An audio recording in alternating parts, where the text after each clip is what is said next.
हाँ जी, नमस्कार सभी को। आप सभी का स्वागत है Cosmo academy the path of success में। मेरा नाम है विकास और मैं आपके लिए लेके आया हूँ कंप्यूटर की वो सीरीज जिससे आपके सपने साकार होंगे। जी हाँ, कंप्यूटर के 300 प्लस एमसीक्यूज का आज चौथा दिन है, जिसमें अपन डिस्कस करेंगे आपके सिलेबस के टॉप 30 क्वेश्चंस। जी हाँ, बिल्कुल। देखिए यहाँ पे लिखा है 300 महत्वपूर्ण क्वेश्चंस। बिल्कुल, आपको 300 क्वेश्चंस दिए जाएंगे टोटल आपके जो कंप्यूटर की क्लासेज है उनके लिए। और ये क्लास सभी राजस्थान की जितनी भी एग्जाम्स है उनके लिए स्पेशल होने वाली है। जबकि इसके साथ साथ जो चतुर्थ श्रेणी की भर्ती परीक्षा है जिसमें आपको 5 क्वेश्चंस करने हैं, वो 5 क्वेश्चंस इसी क्लास से आपको देखने को मिलेंगे। देखिए, इससे पहले मैंने आपके लिए 10 क्लासेज की थ्योरी क्लास अपलोड कर दी है। सबसे पहले आप जाइए वो थ्योरी क्लास देखिए। बिल्कुल 10 क्लास में पूरी सिलेबस आपका कवर किया हुआ है। इसके बाद में आगे की जो 10 क्लासेज है इसमें अपन डिस्कस करेंगे टोटल 300 प्लस एमसीक्यूज। और ये 300 प्लस एमसीक्यूज अगर आपने लगा लिए तो आपके 5 में से 5 नंबर काटने से कोई नहीं रोक सकता। और ध्यान रखना, जो सिलेक्शन होता है वो सिलेक्शन एक एक नंबर से होता है। पॉइंटों में जो नंबर होते हैं उनसे ही सिलेक्शन होता है। और कॉस्मो एकेडमी पे आपको प्रॉपर तरीके से राजस्थान की तैयारी करवाई जा रही है और साथ में आपके जो सेंट्रल लेवल की एग्जाम्स है उनके लिए मैथ और रीजनिंग की भी प्रॉपर क्लासेस चलाई जा रही है। आप आइए, विजिट कीजिए। सबसे पहले आपको सब्सक्राइब करना है और सबसे मेन इंपॉर्टेंट चीज वो है टेलीग्राम चैनल को ज्वाइन करना। अब उसका लिंक कहां मिलेगा? देखिए, उसका लिंक मिलेगा आपको डिस्क्रिप्शन में, या फिर वहां नहीं जाना चाहते आप तो आप कमेंट बॉक्स में जो पहला कमेंट होता है वहां पे हमारे जितने सोशल मीडिया प्लेटफॉर्म है वो पिन किए हुए होते हैं, वहां से डायरेक्ट क्लिक कीजिए और टेलीग्राम चैनल पे जाइए। अब वहां क्या मिलेगा थोड़ा सा आपको बताता हूं। देखिए, टेलीग्राम चैनल पे एक तो जितना हम यहाँ पे पढ़ा रहे हैं वो पीडीएफ आपको टेलीग्राम चैनल पे मिलेगी, और उसके साथ साथ वहां पे आपको मॉक टेस्ट के रूप में 10 क्वेश्चन 5 क्वेश्चन डेली बेसिस पे अपलोड किए जा रहे हैं। आइए, विजिट कीजिए और अपना लेवल जांचिए। तो चलिए स्टार्ट करते हैं बिना किसी ज्यादा लेक्चर दिए। आज का पहला क्वेश्चन स्टार्ट करते हैं। अपना पहला क्वेश्चन है, अपना यूनिवर्सल प्रोडक्ट कोड स्वीकार किया गया है। इसमें पूछा गया है कि जो यूनिवर्सल प्रोडक्ट कोड यूपीसी है वो किस में यूज किया जाता है। आया हुआ क्वेश्चन है, पटवार में आया हुआ क्वेश्चन है, ध्यान रखना। ऑप्शंस पे नजर डालते हैं। भवनों में अग्नि सुरक्षा कोड के लिए बिल्कुल नहीं करते। भवन के भूकंप प्रतिरोधक कोड के लिए बिल्कुल नहीं करते।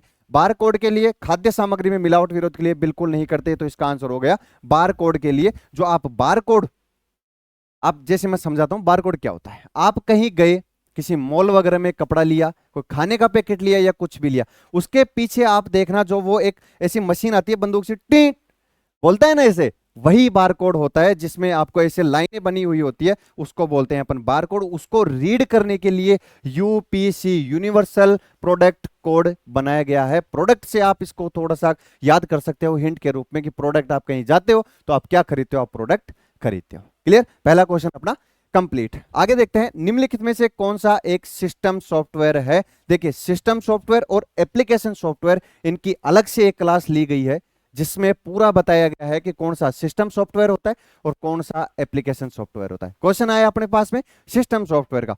देखिए, डिवाइस ड्राइवर बिल्कुल हो सकता है। अभी मैं ऑप्शंस पे नजर डालते हैं। स्प्रेडशीट, टेक्स्ट संपादक और टेली। देखिए, क्वेश्चंस हमेशा अटेम्प्ट करने का तरीका मैं आपको बताता हूं। अगर पहला ही अगर आंसर हो तो भी आपको चारों जो ऑप्शंस है उस पे नजर डालनी है। हो सकता है एक से ज्यादा आंसर भी हो और क्वेश्चन पूछा गया हो कि निम्न में से आंसर कितने हो सकते हैं। नीचे ए और ब और से, द और ए, ऐसे क्वेश्चंस भी आते हैं, इन पे ध्यान रखना है आपको। तो इसका आंसर तो देखो होगा डिवाइस ड्राइवर। ये क्या है? एक सिस्टम सॉफ्टवेयर होता है। बाकी जो है स्प्रेडशीट प्रोग्राम, टेक्स्ट संपादक, टेली, ये क्या है? ये होते हैं एक एप्लीकेशन सॉफ्टवेयर जिनको आप यूज कर भी सकते हो, नहीं कहीं भी कर सकते। अगर इनको आप अपने लैपटॉप में, अपने पीसी में अगर इंस्टॉल करते हो, नहीं करते तो भी आपका जो पीसी है वो चलेगा। इनका काम सिर्फ इतना है, ये आपका जो भी यूजेज है उसको थोड़ा सा इजी बना देते हैं। आगे बढ़ते हैं अपने तीसरे क्वेश्चन पे। यह है, निम्नलिखित में से कौन सा एक ओपन सोर्स सॉफ्टवेयर है? बार बार ये क्वेश्चन आ रहा है और पूछा गया है ओपन सोर्स क्या होता है। इसके देखिए जो सोर्स कोड होते हैं, सबसे पहले आपको ये ध्यान रखना है, इसके जो सोर्स कोड होते हैं वो होते हैं सार्वजनिक, मतलब पब्लिक होते हैं, इनका कोई भी यूज कर सकता है और इनमें अपने अकॉर्डिंग कोई भी मॉडिफिकेशन कर सकता है। तो आपको ध्यान रखना है, जो ओपन सोर्स सॉफ्टवेयर होते हैं उनका जो कोड होता है, वो सोर्स कोड होता है, वो पब्लिक होता है, सभी के लिए यूज करने लायक होता है। इसमें क्या करते हैं लोग, अपने अकॉर्डिंग इसका मॉडिफिकेशन करते हैं और उसको यूज करते हैं। अब ये क्या है, ये सेफ है या अनसेफ है? बिल्कुल ये पूरी तरीके से अनसेफ है। अनसेफ क्यों है? देखिए ओपन सोर्स है, पब्लिक का है, पब्लिक कोई भी अपने अकॉर्डिंग इसको मॉडिफाई कर सकता है। अगर आपने यहां से यूज करके कोई एप्लीकेशन बना ली या कोई वेबसाइट बना ली, हो सकता है उसको भी हैक किया जा सकता है। तो ओपन सोर्स कंप्यूटर जो होते हैं, ओपन सोर्स जो सॉफ्टवेयर्स होते हैं, उनका जितना कम यूज करोगे उतना आप फायदेमंद रहोगे। अपन को क्या, अपन को सिर्फ आंसर करना है। तो देखिए, आइए मेरे साथ में, ओपन सोर्स सॉफ्टवेयर नहीं है भैया, यहां पे आपको ध्यान देना है, नहीं है और है में।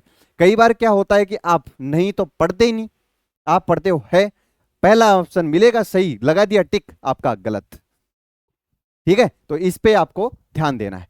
देखते हैं ऑप्शंस पे, एडोब फोटोशॉप हो सकता है, फायरफॉक्स, वर्डप्रेस, लिब्रे ऑफिस। देखिए बिल्कुल पहला आंसर ही हो गया अपना, जो एडोब फोटोशॉप है वो ओपन सोर्स सॉफ्टवेयर नहीं है, ये एक क्लोज्ड है, इसमें कोडिंग की गई है, इसमें लॉक किया गया है। बाकी जो है, जैसे फायरफॉक्स आप यूज कर सकते हो, वर्डप्रेस आप यूज कर सकते हो, लिब्रे ऑफिस भी आप यूज कर सकते हो, लेकिन एडोब फोटोशॉप के लिए आपको सब्सक्रिप्शन लेना पड़ेगा, इसमें आपको लॉग इन करना पड़ेगा। तो इसका आंसर हो गया ए, यानी कि एडोब फोटोशॉप। आगे बढ़ते हैं, कौन सा एप्लीकेशन सॉफ्टवेयर है? देखिए आ गया open source software, application software. बढ़ते हैं, विंडोज एनटी, उबंटू, ऑटोकेड और एंड्रॉइड। देखिए इनमें से एप्लीकेशन सॉफ्टवेयर पूछा गया है, तो एप्लीकेशन सॉफ्टवेयर कौन सा है? देखिए विंडोज एनटी, ये क्या है? ऑपरेटिंग सिस्टम होता है। इसका मतलब है कि ये एक ऐसा सॉफ्टवेयर है जिसका यूज करना जरूरी है किसी भी कंप्यूटर को चलाने के लिए। ये एक एप्लीकेशन सॉफ्टवेयर नहीं है, अगर विंडोज नहीं होंगी तो आपका पीसी नहीं चल पाएगा। इसका मतलब है कि ये क्या है? ऑपरेटिंग सिस्टम है। आगे बढ़ते हैं, उबंटू, बिल्कुल ये भी ऑपरेटिंग सिस्टम है, ये भी क्या है? एप्लीकेशन सॉफ्टवेयर नहीं है। आगे बढ़ते हैं, ऑटोकेड बिल्कुल हो सकता है। एंड्रॉइड, एंड्रॉइड आप फोन यूज करते हो, अगर एप्लीकेशन सॉफ्टवेयर होता तो आप फोन चला पाते? नहीं चला पाते। आप एंड्रॉइड फोन यूज करते हो जिसके अंदर आप एप्लीकेशन सॉफ्टवेयर यूज करते हो, वो होता है ऑपरेटिंग सिस्टम। तो एंड्रॉइड क्या है? एंड्रॉइड भी एक ऑपरेटिंग सिस्टम है। तो इसका आंसर क्या हो गया? ऑटोकेड। ऑटोकेड क्या है? एक एप्लीकेशन सॉफ्टवेयर है, ये आपको किसी भी चीज को यूज करने के लिए एक सरलता प्रदान करता है। तो ऐसे ही आपको ऑप्शंस एलिमिनेट करने हैं और एलिमिनेशन से ही आपका आंसर सही होने वाला है, नहीं तो आप गच्चा खाओगे और खाओगे, बाहर आके देखोगे भैया मैं तो सारे क्वेश्चंस करके आया था, बाहर आके क्या हुआ? बिल्कुल जीरो। ठीक है, आगे बढ़ते हैं अपने क्वेश्चंस पे। थोड़ा बड़ा क्वेश्चन है लेकिन इजी है। सॉफ्टवेयर प्रोग्राम जिसे कानूनी तौर पर संकलित किया जा सकता है, बिल्कुल, और आमतौर पर निःशुल्क उपयोग किया जा सकता है, उसे कहा जाता है। देखिए आप देख सकते हैं उसमें शेयरवेयर नहीं हो सकता, फर्मवेयर ये भी नहीं है, माइंडवेयर ये भी नहीं है। तो पब्लिक डोमेन जो होते हैं उनको आप यूज कर सकते हो बिल्कुल निःशुल्क तरीके से, और इनका जो कोड होता है वो ओपन कोड होता है, ये अभी मैंने आपको बताया है। और यही क्वेश्चन बार बार घूम फिर के अलग अलग लैंग्वेज में यही क्वेश्चन आपके सामने आ रहा है। ठीक है, तो इसका आंसर होगा, इसका आंसर होगा पब्लिक डोमेन होता है, उसे कानूनी तौर पर संकलित किया जा सकता है और आमतौर पर उसे निःशुल्क उपयोग किया जाता है, जो कि क्या होता है? ये होता है पब्लिक डोमेन। क्लियर? आगे बढ़ते हैं अपने अगले क्वेश्चन पे, कौन सी कुंजी से अक्षर अपर व लोअर किए जाते हैं तथा अंक प्रतीकों में बदल जाते हैं? ये एक संयोजन की होती है, मैं आपको हिंदी में बता रहा हूं कौन सी संयोजन की होती है। इसके माध्यम से क्या होता है, मैं आपको वापस से अपना जो कीबोर्ड है वो लेके आता हूं और उसमें पूरी चीजें दिखाता हूं। देखिए ये है अपना कीबोर्ड। अब इसमें आप देख पा रहे होंगे कि जैसे इंटर के ऊपर जो बटन है, जो की है, उसमें दो मार्क किए हुए हैं, एक तो सीधा डंडा और एक आधा डंडा। ठीक है, इसके पास में देखिए डबल कोमा और एक सिंगल कोमा, यहाँ पे डबल बिंदु, यहाँ पे ये वाला और ये वाला। मतलब एक ही बटन में दो दो क्या दिए होते हैं? मार्क दिए होते हैं। अब दो मार्क को यूज कैसे किया जाता है? वो होता है संयोजन की। किसको पकड़ के किसको दबा के अगर उस बटन को प्रेस करेंगे तो ये जो है उसमें जो ऊपर वाला है वो मार्क अपन यूज कर पाएंगे। आप देख पा रहे होंगे बहुत अच्छे तरीके से, आपके पास में भी कीबोर्ड होगा, आप उसमें भी अच्छे तरीके से देख सकते हो। अब आते हैं वापस से अपने क्वेश्चन पे। क्वेश्चन क्या है, कौन सी कुंजी से अक्सर अपर लोअर किए जाते हैं तथा अंक प्रतीकों में बदल जाते हैं। देखिए मॉनिटर ये एक आउटपुट डिवाइस है, कौन सा आउटपुट डिवाइस है जिसके माध्यम से आप सारी चीजें देख पाते हो। शिफ्ट कुंजी हो सकता है, आइकन जो आपने सॉफ्टवेयर में आप अपने मॉनिटर में जो आइकन देखते हो, जैसे आपको इसे फोटोशॉप लगा दिया, इसमें आपने कोई पीडीएफ डाउनलोड कर ली तो पीडीएफ का जो आइकन है उससे आप समझ जाओगे कि ये वाली पीडीएफ है। इसके बाद में माउस, ये क्या है, ये एक इनपुट डिवाइस है और हार्डवेयर डिवाइस है, ठीक है, ये भी आपको ध्यान रखना है। माउस क्या है, एक प्रकार का इनपुट डिवाइस है और हार्डवेयर डिवाइस है। तो बचा कौन सा आंसर, वो हो गया अपने पास शिफ्ट की, मतलब शिफ्ट कुंजी। शिफ्ट कुंजी एक प्रकार की संयोजक कुंजी होती है, यह भी आपको ध्यान रखना है, नाम याद रखना, संयोजक कुंजी, ठीक है। संयोजक कुंजी क्यों, क्योंकि ये दो कुंजियों को मिला के काम करती है, बाकी शिफ्ट का कोई काम नहीं होता। तो आपको ध्यान रखना है संयोजक कुंजी, जैसे कंट्रोल हो गया, जैसे ऑल्ट हो गया, जैसे शिफ्ट हो गया, ये सब संयोजक कुंजियां है और इनको यूज करने मात्र से ही आप एक जो बटन है उस पर जो दो की लगे होते हैं उनका आप यूज कर सकते हो। तो इसका आंसर क्या हो गया, कौन सी कुंजी से अक्सर अपर लोअर किए जाते हैं तथा अंक प्रतीकों में बदल जाते हैं। तो इसका आंसर होगा आपके सामने शिफ्ट कुंजी को प्रेस करके, अगर आप उस बटन को प्रेस करोगे तो आपके सामने क्या होगा, वो जो यूज करना चाहते हो वो यूज हो जाएगा। क्लियर, बढ़ते हैं आगे। देखिए आगे बढ़ते हैं। अस्थायी रूप से डेटा संग्रहित करने के लिए उपयोग किया जाने वाला संग्रहण क्षेत्र क्या कहलाता है, मतलब कौन सी रैम है, कौन जिसके माध्यम से, कौन सी डिवाइस है जिसके माध्यम से आप अस्थायी रूप से डेटा संग्रहण कर सकते हो। आइए इस क्वेश्चन को उधेड़ते हैं। ये है मेमोरी पे, मेमोरी बेस ये क्वेश्चन है। अब मेमोरी देखिए दो प्रकार की होती है, सबसे पहले मैं बता देता हूं आपको, प्राइमरी मेमोरी और दूसरी होती है सेकेंडरी मेमोरी, ठीक है। अब प्राइमरी मेमोरी में कौन कौन सा आता है, यहां पे थोड़ा सा देखने वाली बात है। प्राइमरी मेमोरी में होता है, सबसे पहले होता है रैम, उसके बाद में होती है रोम। क्लियर। अब सेकेंडरी मेमोरी में अपन देखते हैं, इसमें हो गया जैसे हार्ड डिस्क, एचडीडी, इसमें हो गया डीवीडी आपका, इसमें हो गया सीडी, इसमें हो गया आप अगर कोई यूज करना चाहते हो जैसे कि कोई पेन ड्राइव, ठीक है, ये सब चीजें हो गई है। अब वापस आते हैं अपनी प्राइमरी मेमोरी पे। अच्छे से समझना भैया, यहां से क्वेश्चंस बिल्कुल पूछे जाते हैं और पूछे गए हैं, पूछे जाएंगे भी। दोबारा से देखिए, प्राइमरी मेमोरी में क्या होता है, रैम और रोम। अब इनमें भी होता है स्थायी और अस्थायी। तो देखिए जो रैम होती है वो होती है अस्थायी मेमोरी, यहीं से आपका इस क्वेश्चन का आंसर आपको मिल जाएगा। रैम होती है अस्थायी मेमोरी और जो रोम होती है वो होती है स्थायी मेमोरी, मतलब नॉन वोलेटाइल मेमोरी, स्थायी मेमोरी। क्लियर। ये मैं चीजें आपको बार बार जब भी मेमोरी का क्वेश्चन आता है मैं ये चीजें बताता हूं आपको। अब देखिए रैम क्या होती है, रैम वो संग्रहण क्षेत्र होता है जो आपका कंप्यूटर ऑन होता है तो जो भी डेटा आप कलेक्ट करते हो, जो भी चीजें रन करते हो वो रैम में रन होती है, ठीक है। बस इतना आपको याद रखना है, जब आप कोई भी चीज यूज कर रहे हो तो वो कहाँ रन होती है, वो होती है रैम में रन होती है, ठीक है। अगर मैं आपसे पूछूं कि अगर एकदम से लाइट चली जाए तो कौन सा मेमोरी है जिसका डेटा लाइट जाने के बाद में बिल्कुल साफ हो जाता है, बिल्कुल जीरो हो जाता है, ये भी क्वेश्चन बनता है और ये इसी का क्वेश्चन है। तो आइए क्वेश्चन पे आते हैं। अस्थायी रूप से, अस्थायी आ गया बिल्कुल, आपका ध्यान कहां जाएगा, रैम पे।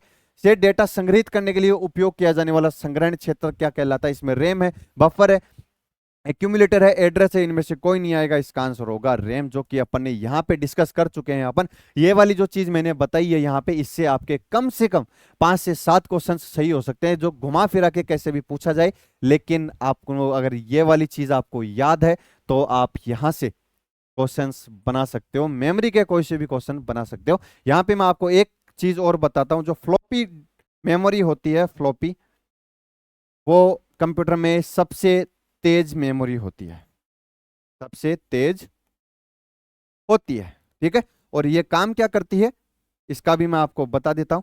ये काम करती है, फ्लॉपी काम क्या करती है, ये करती है जो कंट्रोल यूनिट और इन दोनों के बीच का भाग होती है, किसका, कंट्रोल यूनिट और रैम, जो मुख्य मेमोरी होती है उसका फ्लॉपी मेमोरी, ठीक है, ये क्या काम करती है, इन दोनों के मीडिएटर का, इन दोनों के मध्यस्थता का काम करती है। कौन सी मेमोरी है, वो है फ्लॉपी, जो कि कंप्यूटर की सबसे तेज मेमोरी होती है। और ये क्या करती है, कंट्रोल यूनिट और जो रैम का जो मुख्य मेमोरी होती है उनके बीच में मध्यस्थता का काम करती है। ये आपको ध्यान रखना है, यहां से फ्लॉपी से क्वेश्चंस पूछे जाते हैं। क्लियर। अब बढ़ते हैं आगे वाले क्वेश्चन पे। देखिए, मेमोरी में कार्यक्रम जो प्रोग्राम होते हैं वो प्रत्येक निर्देश के लिए सीपीयू से जाता है। इसमें पूछा गया है कि आप जो रैम में या किसी भी मेमोरी में आप काम कर रहे हो तो वो काम कौन सी सीक्वेंस से होगा, वो सीक्वेंस आपसे पूछी गई है। आइए ऑप्शंस पे नजर डालते हैं। देखिए, सबसे पहले डिकोड करेगा, फेच करेगा, एग्जीक्यूट सीक्वेंस करेगा, बिल्कुल गलत। एग्जीक्यूट करेगा, स्टोर करेगा, डिकोड करेगा, सीक्वेंस बिल्कुल गलत है। फेच करेगा, डिकोड करेगा, एग्जीक्यूट सीक्वेंस करेगा, बिल्कुल सही आंसर है फेच, एग्जीक्यूट, डिकोड नहीं। देखिए, सबसे पहले कोई भी डेटा आप, कोई भी इंस्ट्रक्शन आप कंप्यूटर को दोगे, वो इंस्ट्रक्शन सबसे पहले फेच किया जाएगा किसके द्वारा, कंट्रोल यूनिट के द्वारा।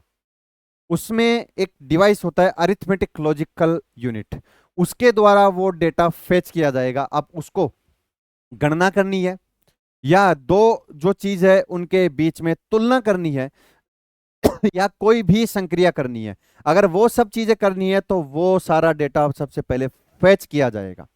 फेच करने के बाद में उसको पता लग गया कि हाँ ये डाटा ऐसा है, अब उसको जो इंस्ट्रक्शन दिया गया है उस डेटा को फेच करके वापिस से वो उसको डिकोड करेगा। देखिए क्या होता है, आप जो इंस्ट्रक्शन दोगे वो एक कोडिंग में जाते हैं। अब उस कोड को वापस से चेंज करने के लिए, उसको अपने कंप्यूटर लैंग्वेज में बदलने के लिए क्या करेगा, वो उसको डिकोड करेगा। डिकोड करने के बाद में उसको एग्जीक्यूट करेगा, एग्जीक्यूट करने के बाद में उसको सीक्वेंस में बना के आपके सामने जो फाइनल कंक्लूजन होगा वो आपके सामने पेश कर देगा। तो इसका जो बेसिक सीक्वेंस होती है वो यही होती है, पहले फेच करेगा, आप इसे नॉर्मल तरीके से देख सकते हो, पहले फेच करेगा, फिर इसको डिकोड करेगा, फिर इसको क्या करेगा, एग्जीक्यूट करेगा। ये आपको ध्यान रखना है, एफ डी ई, इसकी जो शॉर्ट फॉर्म है एफ डी ई, आप इसको इस तरीके से भी याद कर सकते हो। पहले फेच करेगा, डिकोड करेगा, फिर इसको एग्जीक्यूट करेगा। जो भी मेमोरी में जो प्रोग्राम्स होते हैं, जो अपन इंस्ट्रक्शंस देते हैं, उन इंस्ट्रक्शंस का यही सीक्वेंस होती है।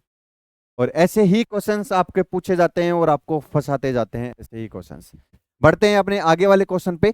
देखिए आगे वाला क्या बोल रहा है, देखते हैं इसको। सबसे कम मेमोरी साइज कौन सी होती है। अब आती है मेमोरी साइज पे। मेमोरी साइज अपन थोड़ा सा देख लेते हैं। सबसे पहले आती है बाइट्स, ठीक है। इसके बाद में आती है केबी, इसके बाद में आती है एमबी, इसके बाद में आती है जीबी, और इसके बाद में आती है टीबी। बिल्कुल यही सीक्वेंस है और ये सीक्वेंस आपको याद भी रखनी है, यहां से क्वेश्चंस पूछे जाते हैं। देखिए ये जो है ये असेंडिंग ऑर्डर है, मतलब बढ़ता हुआ ऑर्डर है। इनमें क्या होता है, सबसे बड़ी जो होती है वो होती है टेराबाइट। टीबी का मतलब है टेराबाइट, बी का मतलब है बाइट।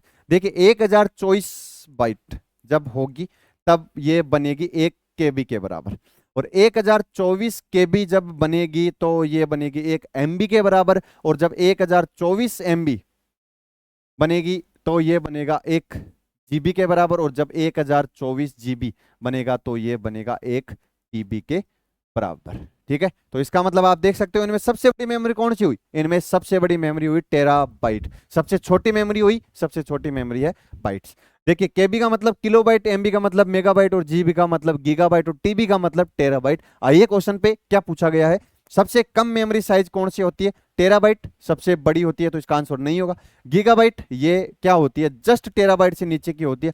किलोबाइट और मेगाबाइट, तो इसमें आंसर होगा किलोबाइट, क्योंकि मेगाबाइट क्या होता है, किलोबाइट से बड़ा होता है, और जब 1024 KB किलोबाइट्स बनेंगे तब क्या बनेगा, 1 MB बनेगा। तो इसका मतलब है कि इस क्वेश्चन का आंसर क्या हो गया, इस क्वेश्चन का आंसर हो गया 3 नंबर, मतलब किलोबाइट। यहां पे दोबारा से लिख देता हूं, 1024 KB मिलके क्या करते हैं, 1024 KB मिलके 1 MB डेटा बनाते हैं। तो इसका मतलब है कि जो किलोबाइट है वो MB से छोटा होता है।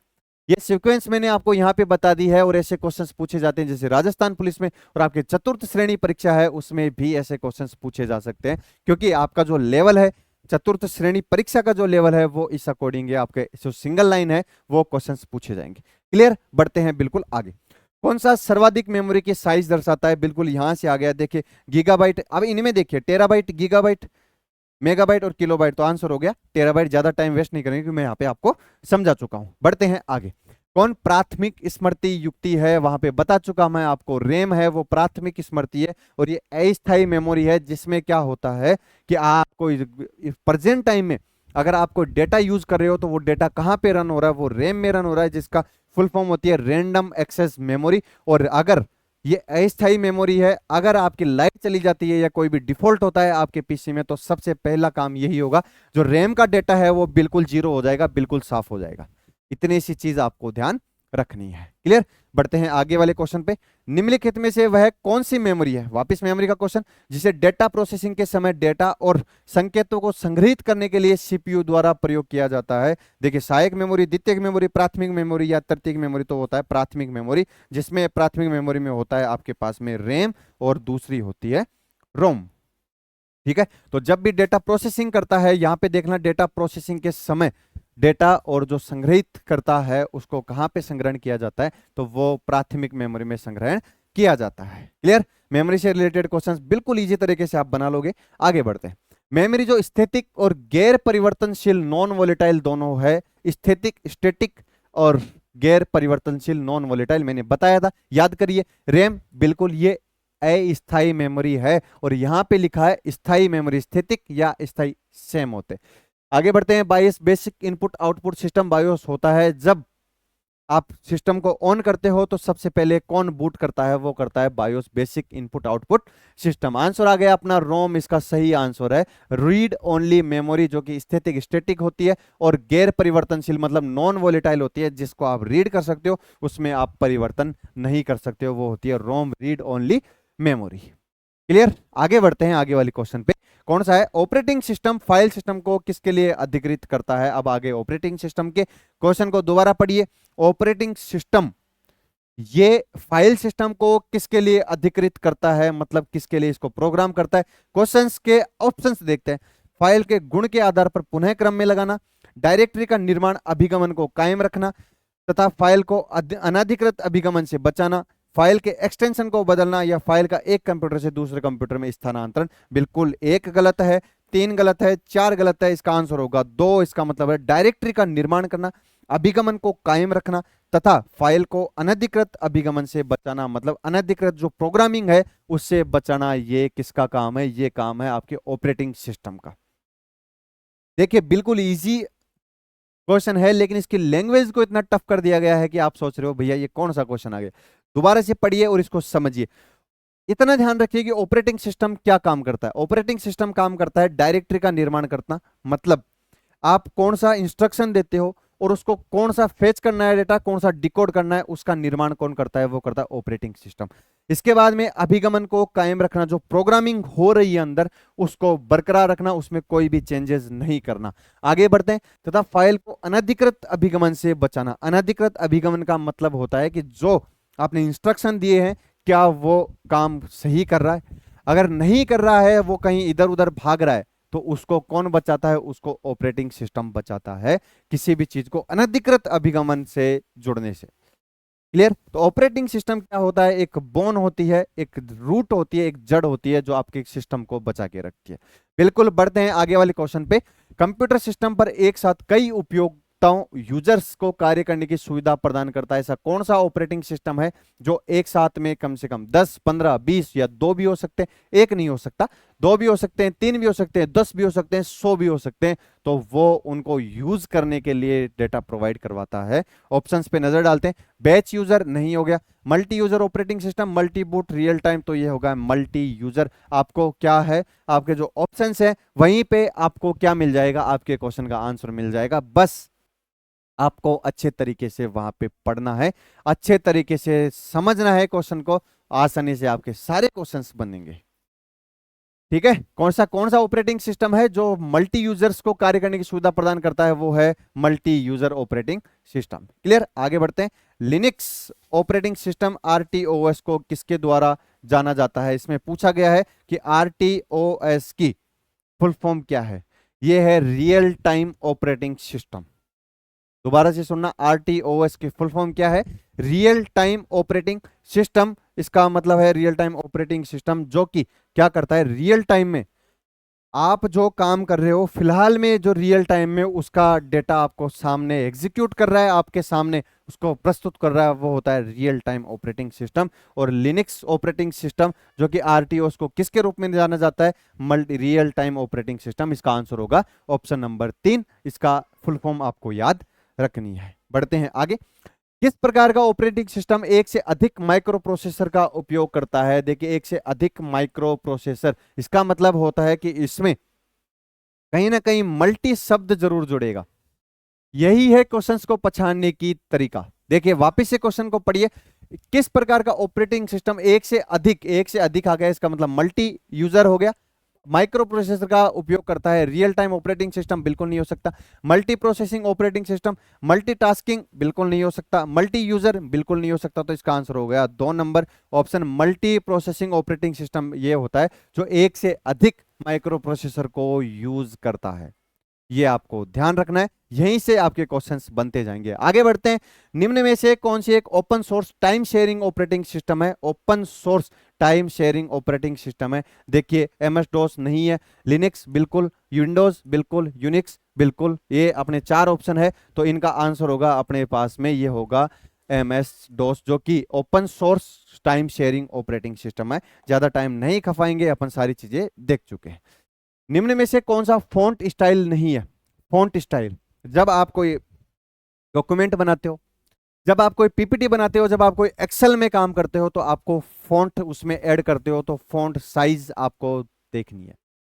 फॉन्ट साइज क्या होती है और किस किस टाइप के फॉन्ट आप यूज कर सकते हो, आपके ऊपर लिखा हुआ होता है। मैंने बाकायदा आपको बिल्कुल फोटोज के माध्यम से आपको समझाया है कि जो फॉन्ट है वो कौन कौन से होते हैं। आइए देखते हैं। बिल्कुल देखिए, बोल्ड बिल्कुल बोल्ड कर सकते हो आप, इटैलिक कर सकते हो, थोड़ा सा टेढ़ा कर सकते हो, और बोल्ड आप इसको मोटा कर सकते हो, ये होता है बोल्ड। अंडरलाइन बिल्कुल आप अंडरलाइन कर सकते हो, जैसे यूं लिखा हुआ होता है और उसके नीचे अंडरलाइन आती है। बॉर्डर बिल्कुल नहीं, तो इसका आंसर हो जाएगा 4 नंबर। कौन सी फॉन्ट स्टाइल नहीं होती? जो बॉर्डर होता है वो अपन किसी भी फॉन्ट के बॉर्डर यूज नहीं कर सकते। तो इसमें पूछा यही गया है कि निम्न में से कौन फॉन्ट स्टाइल नहीं है, तो नहीं में तो क्या आ जाएगा, इसका आंसर आ जाएगा बॉर्डर। इसका मतलब है फॉन्ट कौन कौन सी यूज कर सकते हो, ये भी क्वेश्चन आप यहाँ पे पुट करिए। कौन कौन सी यूज कर सकते हो? बोल्ड कर सकते हो, इटैलिक और अंडरलाइन आप यूज कर सकते हो, सिर्फ आप बॉर्डर यूज नहीं कर सकते। क्लियर? बढ़ते हैं आगे वाले पे। कंट्रोल आर को डैश के लिए प्रयुक्त किया जाता है, मतलब जब कंट्रोल प्लस आर आप प्रेस करोगे तो कौन सी जो फंक्शन है, कौन सा प्रोग्राम है वो बनेगा। आइए ऑप्शंस पे नजर डालते हैं, यहीं पे आंसर मिलेगा। आखिरी में बंद किए डॉक्यूमेंट को पुनः खोलना नहीं खोल सकते। अंतिम मुद्रित पृष्ठ को पुनः मुद्रित करना नहीं, मुद्रित का मतलब होता है प्रिंट करना। पैराग्राफ की अंतिम फॉर्मेटिंग को पुनः लागू करना नहीं कर सकते। चुने गए पैराग्राफ को राइट अलाइन करना, बिल्कुल यहां से ऑप्शंस अपना सही आ गया 4 नंबर। जैसे कि ये मान लो पैराग्राफ है, इसको मैंने वो कर लिया, सिलेक्ट कर लिया, सिलेक्ट ऑल कर लिया। अब मेरे को इसको कंट्रोल आर मतलब राइट अलाइन करना है, अपने पेज के राइट में इसको अलाइन करना है, तो कंट्रोल प्लस आर प्रेस कीजिए। ये वाला जो है ये पूरा राइट में ऐसे कैसे अलाइन हो जाएगा, एक लाइन में अलाइन हो जाएगा। तो आपको ध्यान रखना है कंट्रोल प्लस आर का यूज क्यों किया जाता है? किया जाता है किसी भी पैराग्राफ को उस पेज के राइट अलाइन करना, ये होता है कंट्रोल प्लस आर का यूज। आगे बढ़ते हैं अपने क्वेश्चन में। आमतौर पर इस्तेमाल कमांड्स एंड टूल्स पर त्वरित पहुंच के लिए इस्तेमाल किया जाने वाली कौन सी बार होती है? तो वो होती है टूल बार। ये बार भी मैंने आपको सारी ऐसे की ऐसे एकदम इमेज के माध्यम से समझाई है। सिर्फ 10 क्लास आपके कंप्यूटर में रामबाण साबित हो सकती है। बस उन 10 क्लास को प्रॉपर तरीके से देखिए और प्रॉपर तरीके से उनके नोट्स बनाइए। जितने क्वेश्चंस मैं यहाँ पे करवा रहा हूँ ये previous year plus expected questions है, और प्रीवियस ईयर क्वेश्चंस ऐसे हैं जो मैंने जो पढ़ा है उन 10 क्लास में एक भी क्वेश्चन बाहर नहीं जाता। ये आपको पढ़ना है और ध्यान देना है।